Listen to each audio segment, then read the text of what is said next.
Hi உறவுகளே, இந்த கதையை எழுதி வாசிப்பது நான் உங்கள் ஜன்னத். இந்த கதை பிடிச்சிருந்தா மறக்காம நம்மளுடைய சேனலை நீங்க சப்ஸ்கிரைப் பண்ணிக்கோங்க. வாங்க இப்ப கதைக்குள்ள போகலாம். இருவரும் சந்தோஷமாக போய்கொண்டிருக்கும் பொழுது அனு அவனிடம் கேட்டாள், பிரகாஷ், என்ன உங்களுக்கு பிடிச்சிருக்கா என்று அனு கேட்கவும் பிரகாஷிற்கு என்னவோ போலாகிவிட்டது. என்னன்னு ஏன் இப்படியெல்லாம் கேட்குற, என்னாச்சு என்று பிரகாஷ் கேட்கவும், இல்ல சொல்லுங்க என்று அவள் கேட்டாள். இல்ல, நீ எதுக்கு இப்படி கேட்குறன்னு ஃபர்ஸ்ட் சொல்லு, அதுக்கப்புறமா நான் பதில் சொல்றேன் என்று அவன் கேட்கவும், இல்ல யாருமே இந்த மாதிரி ஹெல்ப் பண்ண மாட்டாங்க, உங்களுக்கு என்ன பிடிச்சிருக்கு என்று நினைக்கிறேன், அதனால தான் என்னை ரொம்ப கேரிங்காகவும் என் மேல அக்கறையாகவும் நீங்க என்ன பார்த்துட்டு இருக்கீங்கன்னு எனக்கு தோணுது. அது உண்மையா பிரகாஷ் என்று அவள் கேட்கவும், நீ எந்த மாதிரி டைப்ல கேட்குறன்னு எனக்கு தெரியல, ஆனா என் மனசுல உள்ளது உன்கிட்ட 1 வீக்ல சொல்றேன்னு சொன்னேன். ஆனா அது முடியாத காரியம்னு எனக்கு தெரிஞ்சு போச்சு.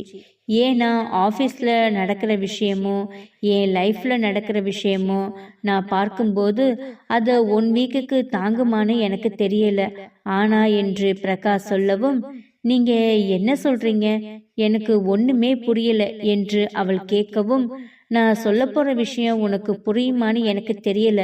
உனக்கு பாதி புரியும் பாதி புரியாத மாதிரி தான் இருக்கும்னு நான் நினைக்கிறேன். ஆனா இது என் மனசுல ஆழமா நான் ரொம்ப திங்க் பண்ணி ஒரு புரிதலோட தான் இந்த விஷயத்த உங்ககிட்ட சொல்றேன் என்கிறது எனக்கு நம்பிக்கை இருக்கு என்று பிரகாஷ் சொல்லவும், என்ன ஏதோ புதிர் போட்டு சொல்றீங்க, எனக்கு ஒண்ணுமே புரியலையே என்று அவள் சொல்லவும், நம்ம வண்டியை கொஞ்சம் ஓரமா நிப்பாட்டிட்டு கொஞ்ச நேரம் பேசலாமா என்று அவன் கேட்டான்.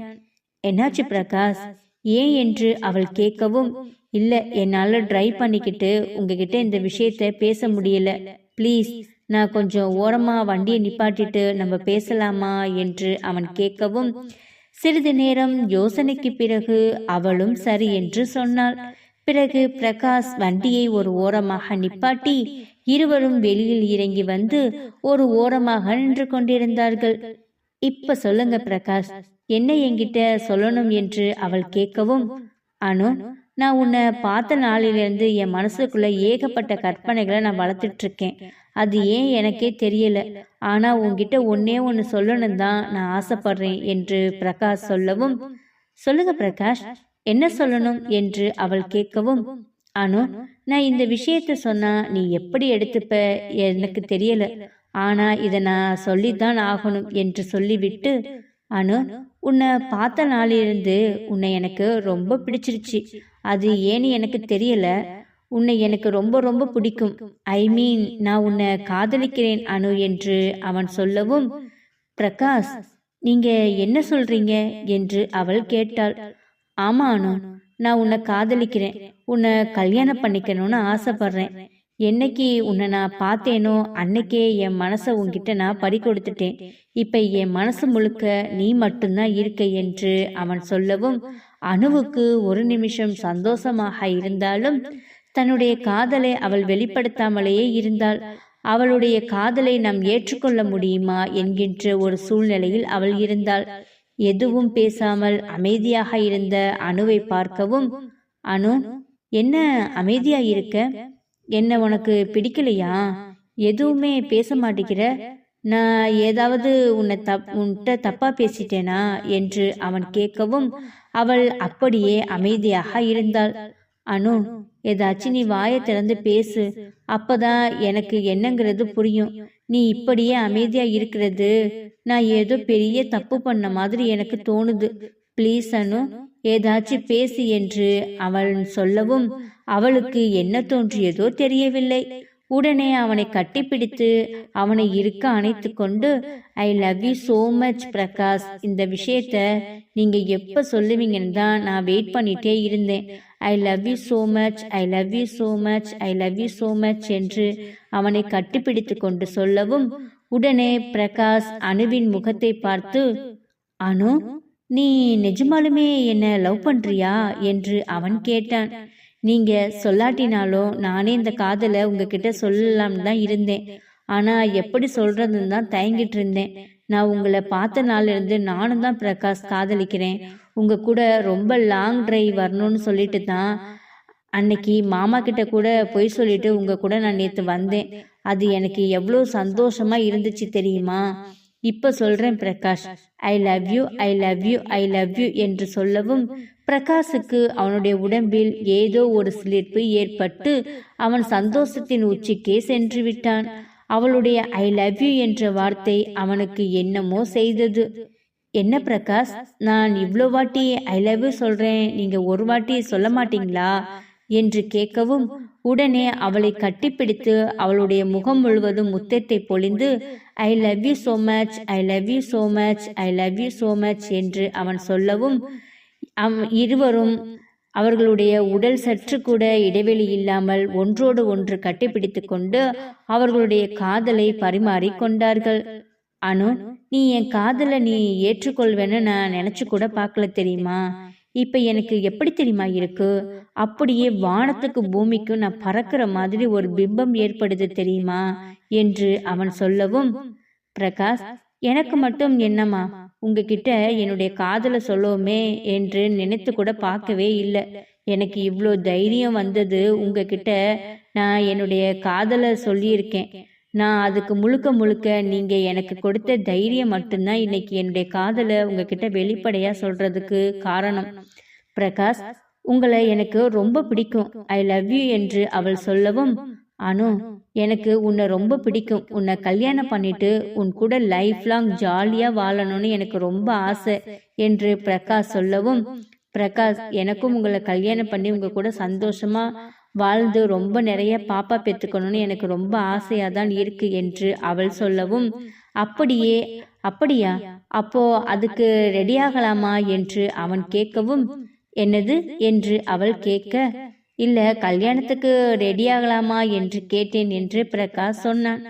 அது சரி, இப்பதான் லவ்வ சொல்லியிருக்கீங்க, அதுக்குள்ளாட்டியும் கல்யாணமா பிரகாஷ்? இன்னும் எவ்வளவோ இருக்கு, நம்ம வீட்டுல ஒத்துக்கணுமே. உங்க வீட்டுல உங்க லவ்வ ஒத்துக்கணும், நான் என் மாமா கிட்ட சொல்லி நம்ம லவ்வ ஒத்துக்க வைக்கணும், இன்னும் எவ்வளவோ இருக்கு, அதுக்குள்ளாட்டியும் கல்யாணத்துக்கு போயிட்டீங்க என்று அனு சொல்லவும் அனு, நான் உன்கிட்ட ஒரு முக்கியமான விஷயம் பேசணும், நம்ம கார்ல போய்கிட்டே பேசலாமா என்று சொல்லவும் சரி என்று அனு சொல்லவும் அவளை கட்டிப்பிடித்து அவளுடைய கன்னத்தில் முகத்திலும் முத்தத்தை கொடுத்துவிட்டு சரி வா என்று காரில் ஏறி இருவரும் அமர்ந்து போய்கொண்டிருக்கும் பொழுது என்ன பிரகாஷ், என்கிட்ட ஏதோ சொல்லணும்னு சொன்னீங்க என்று அவள் கேட்கவும் அனு, இப்ப நீ சொன்ன இல்ல எங்க வீட்டுல உங்களுடைய காதலுக்கு ஓகே சொல்லணும் என்று, அது மாதிரி எங்க வீட்டுல யாருமே இல்லை. ஏன்னா எனக்கு அம்மா அப்பா 2 பேருமே இல்லை. நான் சின்ன பிள்ளையா இருக்கும் போதே இறந்துட்டாங்க. என்னை வளர்த்தது எல்லாமே என்னுடைய சித்தி தான். என்னுடைய சித்தி நான் சொன்ன வார்த்தைக்கு மறு வார்த்தை பேச மாட்டாங்க. ஏன்னா அவங்க என்னுடைய அம்மாவோட தங்கச்சி அப்படி கிடையாது. என்னை ஒரு தூக்கி வளர்த்தவங்க. ஆனா அவங்களுடைய பேச்சுக்கு எனக்கு மரியாதை இருக்கு, என்னுடைய பேச்சுக்கு அவங்க மரியாதை கொடுப்பாங்க. அதனால என் சைட்ல இருந்து எந்த பிரச்சனையும் வராதுன்னு நினைக்கிறேன் என்று பிரகாஷ் சொல்லவும் என்ன பிரகாஷ் சொல்றீங்க, உங்க அம்மா அப்பா கிடையாதா என்று அவள் கேட்கவும் ஆமா அனு, இப்ப உங்க ஊர் பக்கத்துல நான் அடிக்கடி வந்துட்டு போறேன்ல, எதுக்கு தெரியுமா? அதுதான் எங்க அம்மாவும் அப்பாவும் வாழ்ந்த பூர்வீக வீடு. அது எனக்கு யாருக்கும் விற்கிறதுக்கு மனசு வரல. அதனாலதான் அவங்க ஞாபகமா வர்றப்ப எல்லாம் அங்க வந்து தங்கிட்டு நான் போவேன். எனக்கு சின்ன வயசுல இருந்து ரொம்ப ஆசை. எங்க அம்மாவும் அப்பாவும் கொஞ்சம் கடன் பிரச்சனாலதான் அவங்களுடைய உயிரை விட்டாங்க. அதனாலதான் நான் கஷ்டப்பட்டு படிச்சு இந்த நிலைமைக்கு வந்து நான் எல்லோருக்குமே வேலை கொடுக்கறேன்னு நினைக்கும் போது எனக்கு சந்தோஷமா தான் இருக்கு. ஆனா என் கூட எங்க அம்மாவும் அப்பாவும் இல்லாதது எனக்கு வருத்தமா தான் இருக்கு என்று பிரகாஷ் சொல்லவும் உடனே அவனுடைய கையை பற்றி நான் இருக்கிறேன் உங்களுக்கு என்று சொல்லும்போது பிரகாஷ், நீங்க கவலைப்படாதீங்க, உங்களுக்கு அம்மா அப்பா ஃப்ரெண்டு மனைவி அந்தஸ்து எல்லாத்துலேயுமே நான் உங்க கூட பக்க பலமா இருப்பேன் என்று அனு சொல்லவும் அனு சொன்ன அந்த ஒரு வார்த்தை பிரகாஷிற்கு 1000 பலத்தை கொடுத்தது. நானும் எங்க மாமா கிட்ட பேசி நம்மளுடைய காதலுக்கு எப்படியாச்சும் நான் சம்மதம் வாங்கிடுவேன்.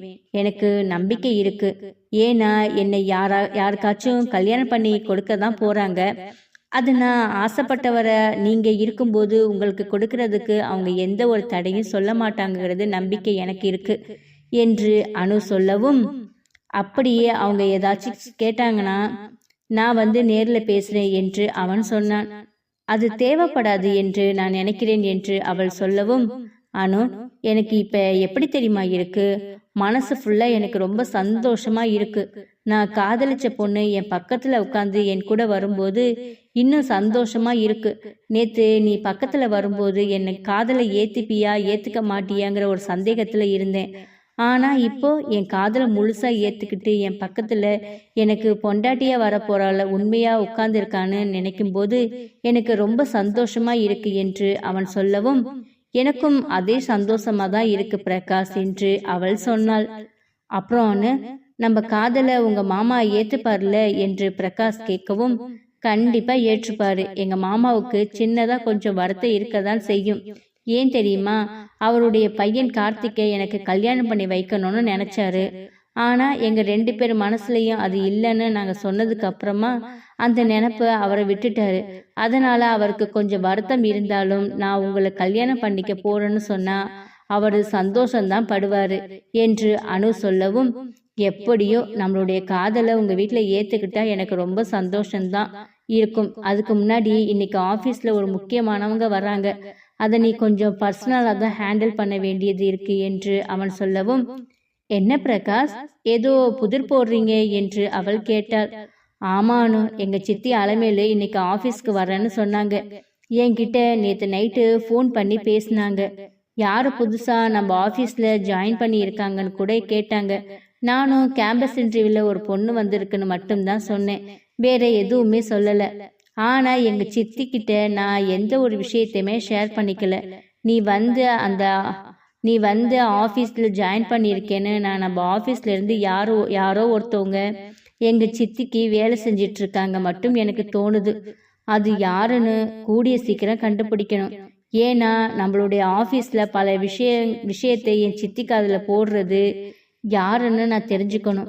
அது மட்டும் இல்லை, அவங்க சித்தி என்றாலும் என்னுடைய சித்தி இல்லை, என்னை வளர்த்தவங்க படிக்க வச்சவங்க. அதுக்கு அவங்களுக்கு நன்றி கடனா நான் நிறைய எல்லாம் பண்ணிட்டேன். இதுக்கப்புறமும் அவங்க என்னுடைய லைஃப்ல எதுக்கு இருக்காங்கன்னு நான் கேட்க மாட்டேன். ஏன்னா அவங்களும் எனக்கு வேணும்னு தான் நினைக்கிறேன். ஆனா அவங்க என்னை பத்தி என்ன நினைக்கிறாங்கன்னு தெரியல. அவங்க பசங்களாக இருந்தால் எல்லாத்துக்குமே நான் செட்டில்மெண்ட் பண்ணி தான் வச்சிருக்கேன்.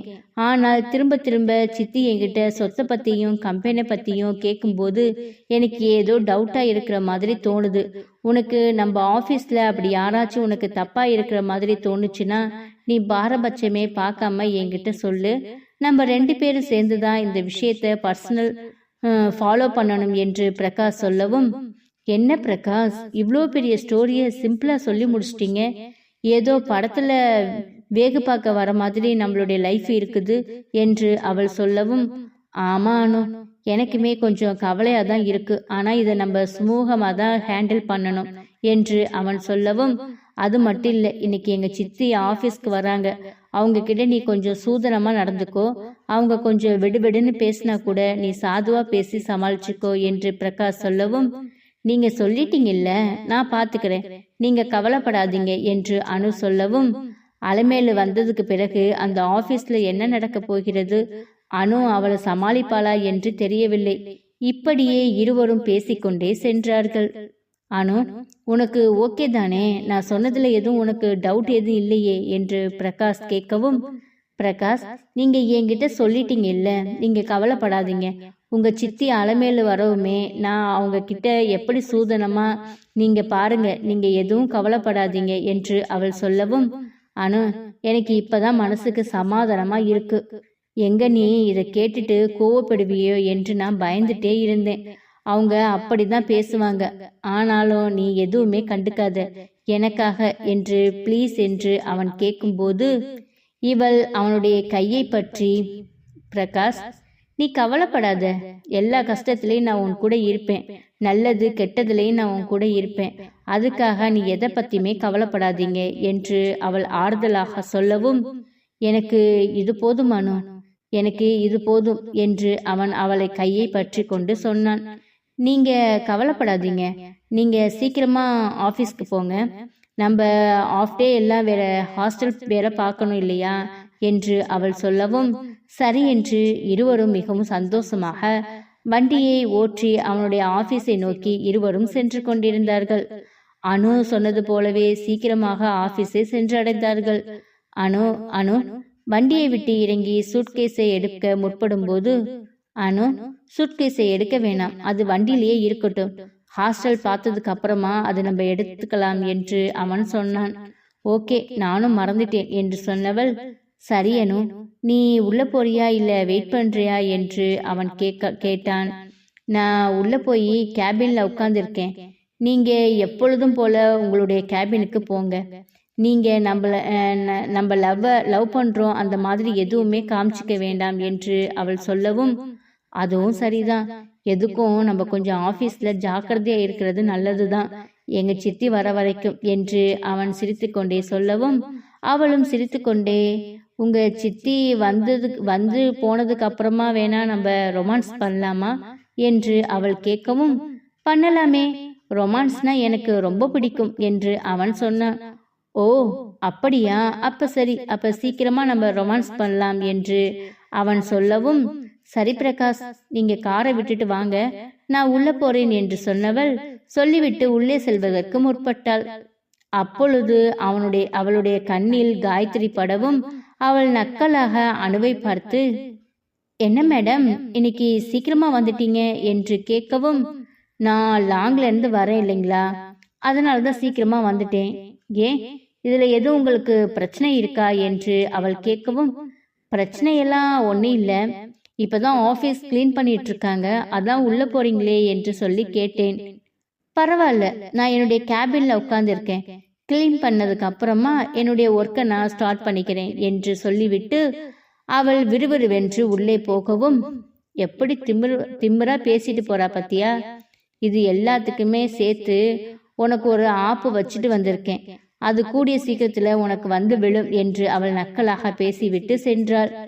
இந்த பிரச்சனையை அனு எப்படி கையாள போகிறாள், பிரகாஷ் அனுவின் காதல் எப்படி திருமணம் வரைக்கும் செல்ல போகிறது என்று, என்ன நடக்க போகிறது என்று நம்ம நெக்ஸ்ட் எபிசோட்ல பார்க்கலாம் வாங்க.